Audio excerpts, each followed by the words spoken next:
Balantayan mga kapuso, liwat nga nagluntad ang pagbuga sa aso nga may upod nga abo sa Mount Canlaon kainas ang aga Lunes. Santo sa monitoring sa Evokes, una nga nagbuga sa aso ang Bulkan 728 Tubtob alas 7:38 sang aga nga naglawig sang 10 minutos.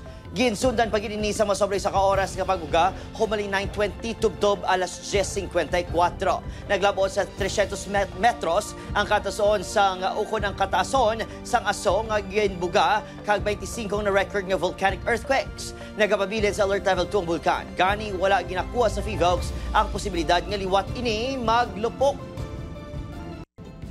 Since nasa alert level 2 pa rin po tayo, so it means na possible po na magkaka-experience tayo ng mga ash emission every now and then.